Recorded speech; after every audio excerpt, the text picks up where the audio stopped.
E o nosso próximo entrevistado na virada de página aqui do programa Light News é o delegado de Polícia Civil do Estado do Paraná, Matheus Laiola. Doutor Matheus, bom dia, bem-vindo ao programa. Bom dia, obrigado pelo convite, à disposição de vocês. Bom, desculpa, é que eu tô seguindo você no Instagram faz um tempinho e me contam o seguinte, você é sommelier também? O dia que eu vi isso, eu falei, não, tava seguindo a pessoa errada?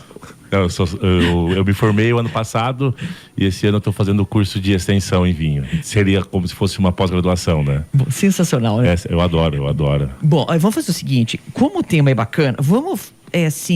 não dividi-lo hoje. Hoje a gente fala de bicharada, tá bom? E o outro dia você vem pra falar de vinho, pode ser? Combinado. Vamos dividir isso, tá? Bom, o delegado Laiola, ele é delegado de Polícia Civil do Estado do Paraná e tem aparecido bastante nos noticiários com apreensões em canis clandestinos e outros casos de maus tratos contra animais. Evidentemente, hoje, como há toda uma mentalidade em prol, né, de você salvaguardar os direitos dos animais, essas notícias têm feito com que os holofotes caíssem muito sobre essas operações, né, delegado? É isso mesmo, a gente percebe que está tendo uma repercussão muito grande pelos trabalhos que a gente tem feito. Nós assumimos a titularidade da delegacia em janeiro desse ano e desde então a gente tem feito algumas parcerias com os municípios, seja de Curitiba, seja da região metropolitana, e tem dado um resultado bem expressivo. Bom, pois é, e me conta o seguinte, tem dado um resultado expressivo, porque hoje há mais maus tratos contra animais ou Tostines vende mais porque é fresquinho? Entendeu, né? Entendi. Ou vocês estão descobrindo mais os maus tratos? Foi feito um levantamento pela CESP e houve um aumento de um pouco menos de 10% na quantidade de boletim de ocorrência com relação a maus tratos. No período de 2019, comparando com anos anteriores. Mas aí me questionam se houve aumento da quantidade de maus tratos. Não houve aumento. O que houve foi uma conscientização maior da população em denunciar os maus tratos. Então, a partir do momento que a polícia começa a trabalhar e a desvendar diversos crimes de maus tratos, acaba gerando uma confiança maior por parte da população e a população deixa de não notificar essa ocorrência, passando a denunciar. Então a gente acredita que esteja havendo uma diminuição na prática de maus tratos, principalmente em razão das nossas fiscalizações, que a gente tem sido bem incisivo, seja questão de criador, seja o particular ali, seja o protetor que pratica maus tratos. Bom, nós temos uma questão dividida, né? Que é o animal doméstico e o animal silvestre. Às vezes o animal silvestre não é objeto de maus tratos, inclusive quem o tem não é mal intencionado, mas nós temos toda uma legislação protetiva do animal silvestre, que seria outro departamento também, né? É isso mesmo. Então a gente separa entre o animal doméstico e o animal silvestre. O animal doméstico a gente pode falar que seria o gato, o cachorro e o equino. Com relação ao animal silvestre, a gente tem feito bastante apreensão. Na grande maioria dessas apreensões, a gente não vislumbra a prática de maus tratos. Então, às vezes, esses tempos nós fomos até Balsa Nova e encontramos um viveiro com 8 papagaios de peito roxo, que são animais ameaçados de extinção. Eles estavam muito bem cuidados. Em razão disso, o dono foi autuado apenas pelo crime de manter animal silvestre em cativeiro. Então a gente percebe que quando a pessoa tem um animal silvestre, ela acaba cuidando muito bem desse animal, porque sabe que se a fiscalização vir, acaba sendo uma responsabilidade muito maior. Eu conheço uma pessoa que cria papagaios com autorização do IBAMA e ele me disse o seguinte, olha que pena, quando um papagaio aqui bota um ovo, como eu não posso criar, eu tenho que destruir esse ovo. Foi isso que ele me contou, pelo menos ele me disse isso. Ele me disse, eu sou obrigado porque eu não posso ter filhotes. Se eu criar filhote aqui, eu vou ter uma confusão. Aí, isso na minha cabeça nunca entrou muito, você entendeu? Então, esclareça um pouquinho melhor isso que eu ouvi, porque na realidade eu ouvi essa pessoa falando isso pra mim. Não, eu não concordo com isso, porque a partir do momento que você tem ali uma vida que tá pra nascer, não dá pra você matar por matar, porque se você aplicar a lei entendendo que você não pode ser criador do animal silvestre ali, a gente vai ter que abortar essa vida. Então, não seria desrazoável. Ele que entra em contato com o IAP, que é o Instituto Ambiental do Paraná, ou mesmo com o IBAMA, e busca orientação.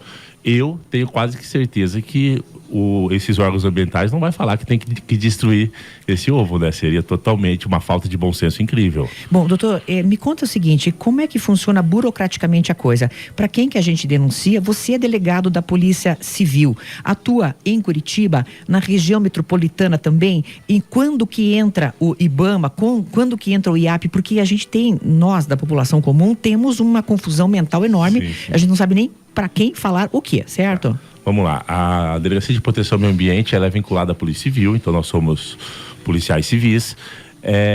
Ela tem atribuição em todo o estado do Paraná. Então, se tiver uma ocorrência lá em Paranavaí sobre crime ambiental, nós podemos ir e assumir essa ocorrência. Porém, questão de razoabilidade, muitas vezes quando a situação é no interior, a gente acaba dando suporte à delegacia local. Então, essa atribuição nossa em todo o estado não exclui a atribuição do município ali do interior do Paraná em se investigar isso. Com relação à denúncia, existe várias maneiras de se denunciar. A pessoa pode ir fisicamente na delegacia, pode ligar na delegacia, mandar e-mail, mas a gente acredita que o melhor meio de denúncia é o telefone 81, que é o Disque Denúncia da CESP. Esse telefone, além 181. Além do telefone, tem um site 181, então a pessoa, se não quiser ligar, pode acessar o site. A gente acredita que esse seja o meio mais efetivo, por quê? Porque ele tem a opção de ser anônimo e sigiloso. Então a pessoa pega o telefone e liga do outro lado, que quem vai atender é um policial que vai relatar isso num documento e já encaminha para a delegacia. Então, acaba sendo, ao invés da pessoa ir fisicamente na delegacia e perder um tempo muito grande, a pessoa pega o telefone e liga no 81, é gratuito, que quase que imediatamente quem atende o telefone do outro lado ali acaba encaminhando para nós e a gente acaba fiscalizando. Bom, doutor Matheus, na tua história pessoal, no teu histórico profissional, não constava ainda a delegacia de proteção ao meio ambiente, né? Você trabalhou com outro tipo de caso que também não é por ser diferente que era menos grave, né? É, isso mesmo. Até então eu era titular da Delegacia de Furtos e Roubos aqui de Curitiba, ali que fica em frente ao Jardim Botânico. Então foi uma mudança muito drástica. Imagina, a gente trabalhando com latrocida, com ladrão de residência, e de repente a gente chega numa ocorrência em Piraquara e encontra uma piton de quase 7 metros de comprimento em cima de um guarda-roupa. Então assim, até a gente... Uma piton, uma cobra. Cobrona? Quase 7 metros de comprimento. Uma das maiores cobras apreendidas pela polícia no Brasil. Então, isso daí foi logo depois que a gente saiu da Delegacia de Furtos e Roubos. Então, toda a equipe que trabalha comigo foi para a Delegacia do Meio Ambiente. Os mesmos? Isso, os mesmos policiais. Desculpe, então, algemar a cobra? Não, foi um choque muito grande. A gente não sabia o que fazer com a cobra, até porque a gente não tinha o conhecimento ali. Daí, agora conte-me tudo, não esconda nada. O que você fez com a cobra? Tá, com relação a essa ocorrência, quando os policiais... A gente recebeu uma denúncia anônima e foi até o local. E na denúncia falava que a cobra tinha 10 metros. Como a gente tem que ir em toda denúncia, a gente fez uma vistoria de rotina. No fundo, você achava que não era tão grandona? A gente achava que nem tinha essa situação, era em Piraquara. Quando a gente chegou no local, a gente percebeu que o responsável pelo local ficou extremamente nervoso. Então a gente falou, esse cara deve. Aí conversando, de repente já estava dentro da residência dele. Batendo papinho, você dando aquela empurradinha pra dentro? Isso mesmo. Pequenininho. Quanto é que você mede, doutor? Eu meço 1,97. Putz, grila, mas você dando uma peitada na pessoa, a pessoa deixa você entrar, né? Mas enfim, continua. Aí de repente a gente olhando o quarto dele, aí sai a cobra de quase 7 metros de comprimento, mais de 50 quilos. O pessoal ficou apavorado. Ela sai, você viu isso saindo? Isso. Tá, e daí, pronto, aí você fechou a porta. Não, aí a gente fechou a porta, pedimos apoio, ligamos para a Rede de Proteção Animal aqui da Prefeitura de Curitiba. Chorando praticamente. Desesperado, né? Mas fingindo que estava tudo bem, né? Isso. Aí eles mandaram uma pessoa que tem habilidade de fazer isso, mandaram uma caixa específica, mandaram um arco, que é o que a gente faz para pegar esse tipo de animal. Então, depois de poucas horas, a gente abriu ali, a gente conseguiu fazer o resgate. O mais interessante, essa cobra tinha mais de 10 anos de idade e o tutor do animal começou a chorar. E aí os policiais, com medo de que ele fosse se matar, porque ele beijava a cobra e dizia que era a filha para ele. Entendi. Então, assim, acabou sendo um tanto quanto tenso. resgatamos essa cobra e encaminhamos ao CAFES. O CAFES é o Centro de Apoio à Fauna Silvestre aqui da Prefeitura de Curitiba, fica ali no passeio público. Eles fizeram um convênio com o IAP, então muitas vezes, como o IAP não consegue absorver todos os animais, a imensa maioria dos animais silvestres a gente acaba encaminhando para a Prefeitura de Curitiba. Interessante registrar que a população em geral pensa que pegou uma cobra dessa e solta na natureza. Não é assim. Como uma cobra como essa, ela está acostumada a receber o alimento na boca, se a gente soltar na natureza, em poucas semanas ela acaba morrendo. Certo. Então existe todo um processo de adaptação. Muitas vezes o animal silvestre acaba não voltando para a natureza porque os responsáveis pelo animal entendem que, uma vez solto na natureza, não vai conseguir sobreviver. Bom, e aí vamos entender uma coisa. Esse proprietário, digamos, o tutor da cobra, ele perdeu para sempre, digamos, a possibilidade de a cobra estar com ele, é isso? Isso. Ele fez uma grande campanha nas redes sociais, teve até um programa de televisão que recebeu ele virou uma subcelebridade local. E dizendo que ia receber essa cobra de volta e tal, mas assim, nós defendemos que não pode devolver. Seria mais ou menos igual devolver a droga pro traficante, o carro roubado pro dono de desmanche. Então não tem cabimento. A partir do momento que a pessoa ela infringe a lei, porque ela não pode, a lei, ela não isso. pode estar nem além posse de um mostrar, além de manter animal silvestre em cativeiro, nesse caso, a gente acabou fazendo também a prática de maus tratos, porque o local era totalmente inadequado. Como disse anteriormente, em alguns casos a gente chega e percebe que o local do animal é muito bom. Nesse caso, era extremamente inadequado, então ele acabou respondendo também por maus tratos. Nós acreditamos e defendemos que a partir do momento que a pessoa pratica maus tratos, manter animal silvestre em cativeiro, não tem que ter o animal de volta. 8h26, já voltamos depois do intervalo rapidinho. Nós hoje contamos com a presença aqui no programa Light News do delegado Matheus Laiola. Ele é titular da Delegacia de Proteção ao Meio Ambiente. 8h26. 8h32. Delegado Matheus Laiola é o nosso convidado de hoje aqui no programa Light News. Ele é titular da Delegacia de Proteção ao Meio Ambiente. Você sabe, quando participa aqui do programa Light News, você participa dos nossos sorteios também, né?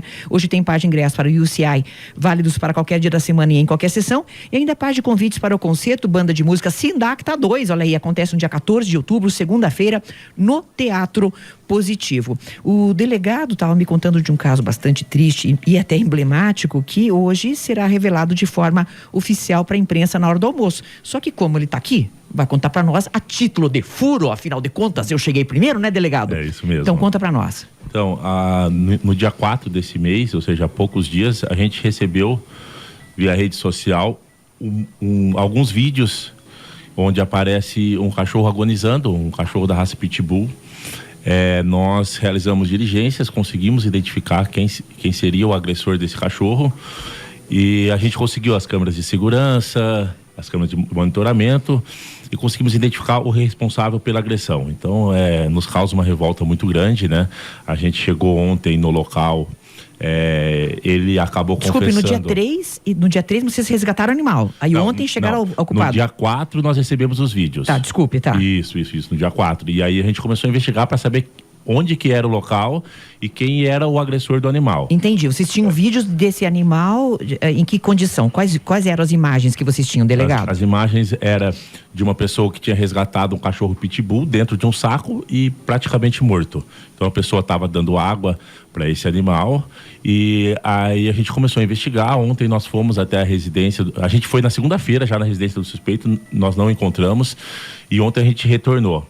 A abordagem foi um tanto quanto traumática ali, porque ele é usuário de droga, então ele resistiu à situação.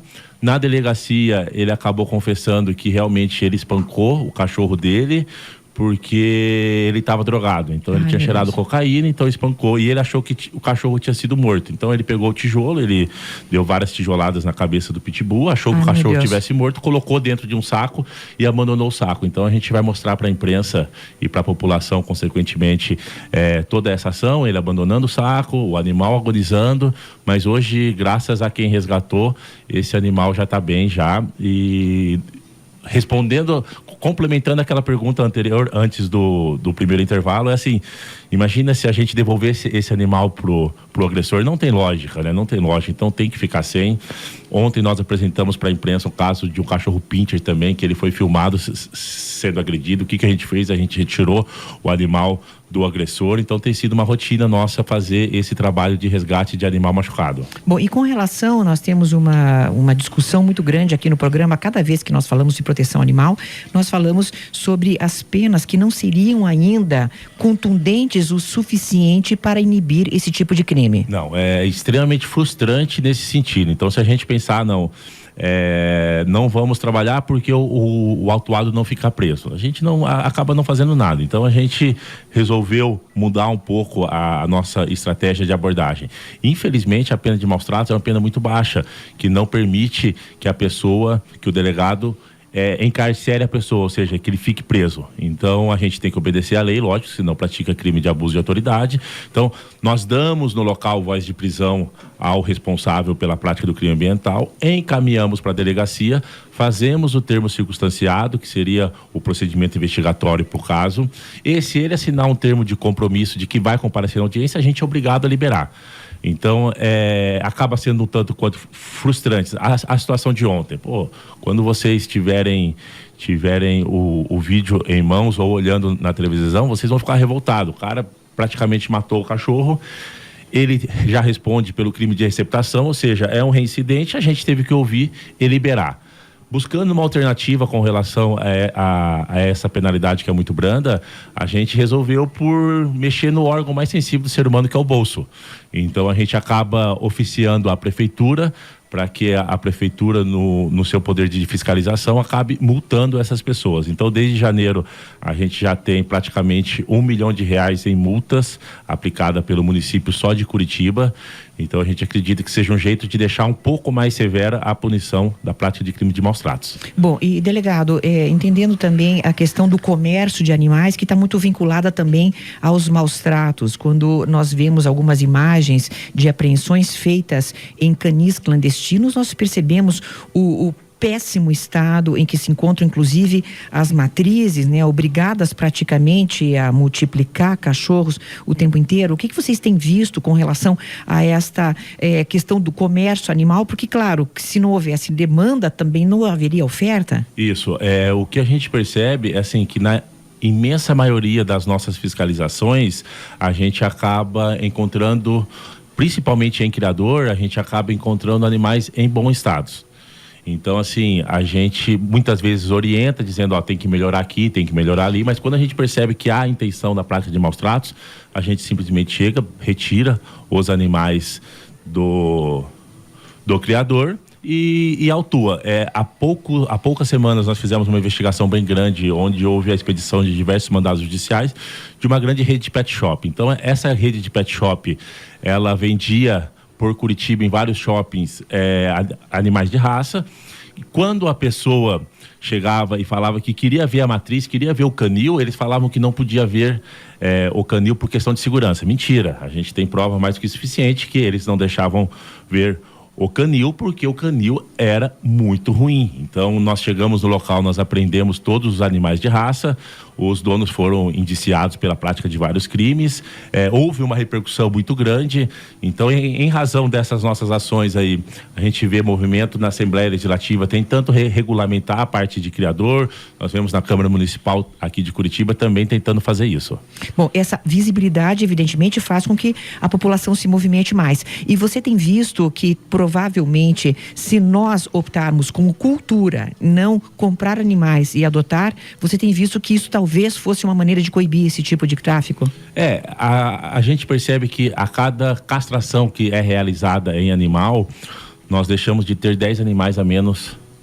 Então, assim, a gente percebe que tem milhares de animais abandonados. Eu, particularmente, eu não sou contra a criação, eu sou contra quem maltrata animal. Então, as pessoas acham que porque a gente fiscaliza criador é porque o delegado Matheus é contra. De maneira alguma, eu tenho um cão de raça, Qual raça teu cachorro? É o Spitz. Ah, é o que Spitz. bonitinho. Então, assim, eu adquiri antes de entrar na Delegacia de Proteção ao Meio Ambiente. Se fosse hoje, eu iria adotar sabendo da realidade. Então, assim, o que a gente espera? A gente espera, assim, considerando que tem milhares de cachorros à espera de adoção, se você quiser adquirir um cachorro ou um gato, você vá até feira de adoção, faça essa parte social, essa responsabilidade social e adote. Agora, se você fizer questão de ter um cachorro de raça, é opção tua, é liberdade sua, mas fiscalize De onde vem a origem? esse canil, entendeu? Vai no local, se você achar que a situação não é adequada, denuncie que com certeza a gente vai fiscalizar.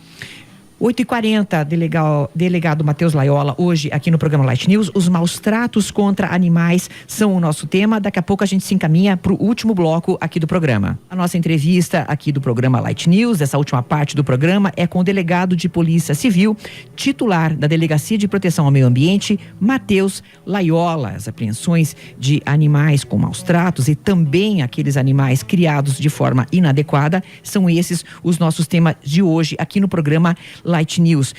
Alguns ouvintes falam sobre com relação ao abandono. Já há algo sendo feito, minha rua está virando desova de cadelas, prenhas e filhotes e tudo mais. Há uma certa confusão por parte da população comum entre o dever da prefeitura e o dever, então, do delegado de Polícia Civil, né? Dá para dividir novamente, delegado? Isso.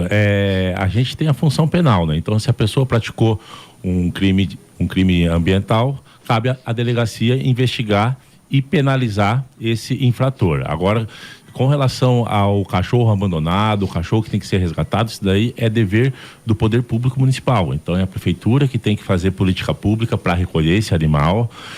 A gente percebe que a prefeitura aqui de Curitiba tem feito um esforço imenso. Na semana passada a gente foi numa inauguração de um SAMU animal, ou seja, a primeira ambulância animal do sul do país, então uma das poucas do Brasil. A gente percebe essa sensibilização por parte do município. Então, com relação a cachorro a ser resgatado, cachorro ou qualquer outro tipo de animal, a gente pede para que entre em contato com o poder público municipal. Agora, se tem maus tratos, é um crime ambiental e aí cabe à delegacia investigar. Bom, e pergunta seríssima, diz um ouvinte: cachorro preso na corrente é considerado maus tratos? Depende de cada situação. Ontem, quando nós fomos fazer uma diligência que tinha um pincher, ele estava amarrado num cordão de fio elétrico. Então era uma corrente adaptada, certo, mas totalmente improvisada e inadequada. Então a gente tem que analisar cada caso. Se a corrente gera estresse ao animal, é caracterizado maus tratos. Agora, se for uma guia grande, se tiver aquela guia, principalmente aquela guia que corre, então aí não seria maus tratos. Não dá pra gente generalizar, dizer que todo cachorro em guia é vítima de maus tratos. Bom, olha só que interessante. A Sandra, nossa ouvinte, que é a adotante do cachorrinho que eu achei aqui há um mês atrás, diz o seguinte: por favor, fala que o Shelby, o nome dele é Shelby agora, é adotado e sem raça e mais manso que o Zig, que é outro cachorro que tinha até pedigree. Aliás, aquele cachorro é uma graça, né? Vamos combinar, né? A gente que achou aqui um fofo, sim, né? ele é muito fofo. Meu Deus do céu, coisa mais linda. E eu comentava isso com o delegado no intervalo. Mesmo um animal, ele sujeito a maus tratos, ele não desenvolve uma ferocidade. É uma coisa interessante. O que você tem visto na prática e com cães que você tem encontrado? E conta para nós os casos que você tem encontrado de maus tratos. Na última semana a gente recebeu um vídeo de um pug sendo agredido violentamente. Fomos até o local, conseguimos resgatar esse pug, e o interessante é que quando a gente chegava perto do cachorro, o cachorro se esquivava, começava a tremer de medo. Então ele achava que ele ia apanhar. Hoje, em contato com a pessoa que recebeu como lar temporário esse animal, disse que o cachorro é fantástico. Então a gente percebe que não é porque o cachorro apanha que ele acaba sendo um cachorro feroz. Então nós temos essa preocupação e a gente tem feito esses resgates pensando no bem-estar do animal. Bom, e na questão de doenças também, como nós fizemos uma entrevista já há 2 semanas a respeito desse assunto, brucelose e tudo mais. Doenças muito graves têm sido ainda transmitidas pelos maus tratos, que não é só o maltrato em si, é a doença que é mantida, né? Isso, porque a prática de maus tratos também é você deixar de medicar o animal quando assim ele precisa. Então a gente tem alguns sintomas de brucelose na Grande Curitiba, mas o o pessoal da prefeitura local, que é onde tem essa suspeita, tem feito o trabalho a contento. Bom, o doutor Vicente, juiz, né, nosso amigo, também é nosso ouvinte, acabou de falar, olha, manda um abraço pro delegado Laiola, ele é precursor na área de repressão aos crimes contra animais, mudou a cara da Delegacia de Proteção ao Meio Ambiente e gerou maior confiança na população no trabalho policial, valorizando o direito animal. Olha, que os elogios recebidos por ele, né? O doutor Vicente é um ícone na parte de direito animal no Brasil. Bom, de quem veio, né, a gente pode considerar um elogio mesmo. E é importante, né, delegado, que vocês façam esses trabalhos, inclusive de comunicação conosco, com a imprensa. Eu creio que, ao contrário do que algumas pessoas pensam, o poder público precisa sim ter uma vitrine através da imprensa do seu trabalho, uma vitrine nas redes sociais, para que a população também mude a sua mentalidade. Sim, a gente sempre fala o seguinte, não basta a gente fazer, a gente tem que mostrar que é feito, porque senão parece que a gente não faz. Então tem que divulgar, a gente tem um link no Instagram que é adpma.pcpr. Eu tenho o meu pessoal também, que é delegado.Matheus Laiola, que a gente acaba divulgando isso. Se a gente não divulga, parece que a gente nada faz. Certo. E aí me conta, você queria comentar sobre alguns casos emblemáticos que a gente pode falar à vontade, pode revoltar o estômago de quem está tomando café da manhã, que é para isso que nós estamos aqui, tá? Pode falar. Tá, há poucos dias eu postei no meu Instagram o caso do cachorro Mike. Nós recebemos uma denúncia junto com a Rede de Proteção Animal aqui da Prefeitura de Curitiba, de um cachorro que estava em situação péssima. Quando nós chegamos no local para fazer a fiscalização, a gente não sabia que era residência ali em específico, porém, pelo cheiro de carne podre, a gente conseguiu presumir que o cachorro estava lá dentro. Ah, não acredito.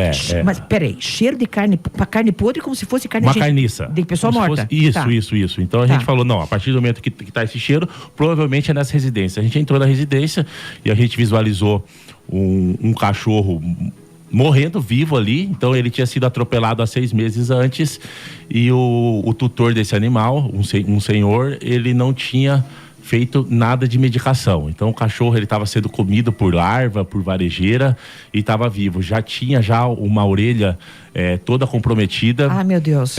Imediatamente demos voz de prisão a ele. Infelizmente no final do dia ele já estava solto já.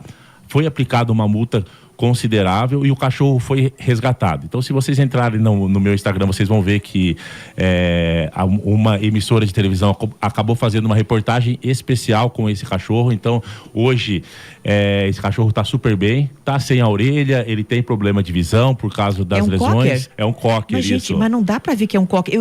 No começo a gente não sabia que raça que era. A partir do momento que nós tosamos esse animal, a gente percebeu que era um cocker. E aquela cor roxa que tem em cima da fotografia? Era um lepsídea. A única...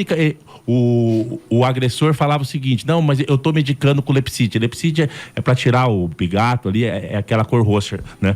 Mas não é só isso, né? Isso daí é o mínimo que ele tem que fazer e ele fazia, só que precisava fazer muito mais. Então esse caso é o caso emblemático porque a gente conseguiu retirar o animal que estava agonizando há 6 meses e hoje esse animal é extremamente feliz. Bom, a Vera Brito diz o seguinte, ela fala através da nossa live do Facebook, eu vou ler a mensagem dela, que não é muito agradável, mas daí você responde do jeito que você quiser. Tá bom. Fiz um boletim de ocorrência na DMPA, doutor Loyola, sobre uma protetora que sumiu com cães de raça. Já sei para onde foram, mas até agora, até o momento, não foi dada continuidade para a denúncia. Se fosse uma denúncia contra a criadora, ainda que falsa, como aconteceu com uma amiga, a equipe já estaria lá, reclamação dela. Não, de maneira alguma. A gente não, como eu disse anteriormente, não há qualquer predisposição contra o criador. O que existe é uma demanda imensa de trabalho. Então a gente recebe aproximadamente 30 denúncias por dia. O nosso efetivo não é tão grande. Então a gente não protege protetor, responsável por ONG e nem criador. A gente vai atrás da pessoa que pratica maus tratos. Reitero, não há qualquer predisposição contra criador por parte da Delegacia de Proteção ao Meio Ambiente. Bom, e vamos entender uma coisa, para que nós possamos, por exemplo, fazer uma denúncia, precisaríamos documentá-la ou só de orelhada, só de ouvir falar? Como é que vocês têm recebido essas denúncias? Você podia repetir, delegado, você falou isso antes, né, no começo da nossa entrevista, por que meios nós podemos fazer denúncias? 80% dessas denúncias que a gente recebe são denúncias infundadas. Então é o cachorro que está latindo, é a briga de vizinho, que ele quer que a gente retire o cachorro porque o cachorro incomoda. Isso daí não é crime ambiental, não cabe a gente. Nós percebemos que melhor meio que tem é o telefone 181, que é o Disque de Denúncia da CESP. Nesse telefone, ou então pelo site 181, nós conseguimos encaminhar foto e vídeo. Então, assim, o mais interessante é quando essa denúncia for feita, a pessoa conseguir registrar com a maior quantidade de informação possível. Tirar foto, fazer vídeo. Se não for possível, que entre em contato, que a gente vai, dentro da nossa capacidade, a gente vai fiscalizar. Mas a gente pede para que a pessoa consiga detalhar com a maior quantidade de informação possível, para que a gente consiga efetuar isso nessa fiscalização. E no caso desse ouvinte, ele fala assim: eu recebi um vídeo de uma mulher torturando um cão.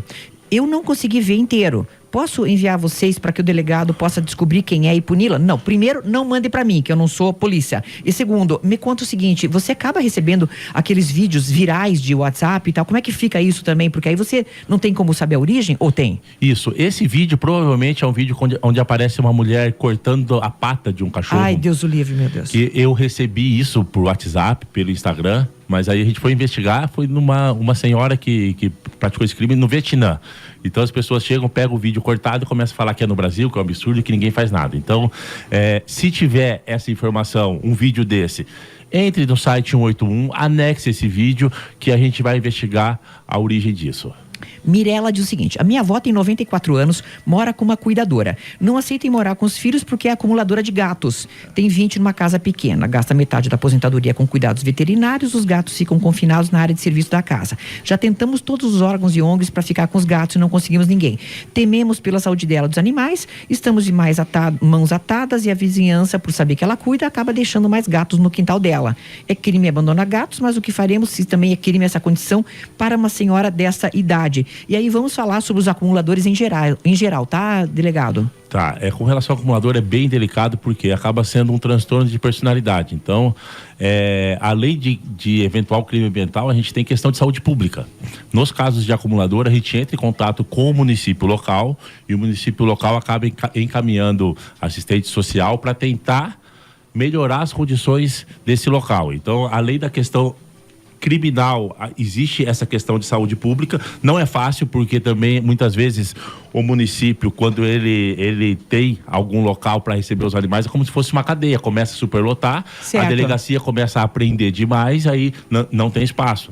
Então a gente tem alguns casos de acumuladores da Grande Curitiba, a gente percebe uma dificuldade muito grande por parte do município em receber isso, mas a gente está investigando, a gente tem algumas ações em curso. Semana que vem a gente vai para o município na região metropolitana ver essa questão de acumulador. O município me procurou pedindo ajuda, então a gente tem feito alguma coisa nesse sentido. Bom, delegado, evidentemente que vendo durante essa sua, né, desde que assumiu a pasta até agora, a quantidade de reverberação que essas ações têm tido, é um sonho seu que isso seja estendido para o Brasil inteiro? Está sendo feita já talvez uma ação entre delegados para que vocês possam fazer disso uma política nacional de divulgação maior desses eventos, desses fatos? Por enquanto ainda não, por enquanto tem sido local. A gente tem um projeto de levar a delegacia para o interior do estado. Ontem, inclusive, eu estava conversando com o meu chefe para a gente fazer uma DPMA móvel itinerante, então adaptar um veículo para a gente ir para o interior e ficar algumas semanas nas cidades no interior. Por enquanto não existe essa conscientização nacional para o combate ao crime ambiental. Existem poucas delegacias do meio ambiente no país. A gente percebe que a nossa, ela tem mais de 20 anos e agora é que a gente tem conseguido mostrar para a população o que a gente tem feito. Um ouvinte nosso diz o seguinte: eu fiquei interessado em adotar o pitbull agredido. Vocês têm informação se já foi adotado? O pitbull agredido, a pessoa que encontrou dentro de um saco acabou pegando como lar temporário já. Mas se a pessoa tem interesse, procura essas feiras de adoção que tem um monte de cachorro à espera de amor do adotante. Com toda certeza. Delegado Matheus Laiola, prometida já a sua volta para falar de vinho, tá bom? Daí a gente não fala de cachorro, tá bom? Falando de outra coisa. Vamos combinar. Você faz curso disso também? Eu tô te seguindo no Instagram, tô ligado. O que você tá fazendo? Eu estudo bastante. A cada 15 dias eu acabo fazendo uma pós-graduação em sommelier em vinho. Então, assim, é a minha segunda paixão. Primeiro é ser policial e agora a gente tem feito alguns cursos de vinho. Esses dias eu fui para Foz do Iguaçu para ministrar algumas palestras. Dia 16 agora a gente vai fazer um curso aqui em Curitiba. Então é uma brincadeira aí que quem sabe a gente acaba fazendo como segunda profissão. Muito obrigada por estar conosco e parabéns por esse maravilhoso trabalho com relação à proteção aos coitadinhos pobrezinhos animais que eles não conseguem se valer por si próprios nessa selva que é a nossa cidade, né? Obrigada. Obrigado pelo convite, Maria. A gente está à disposição de vocês. Até uma próxima. E esse foi o delegado Matheus Laiola. Obrigada a todos vocês pela escuta e até amanhã, novamente com o programa Light News.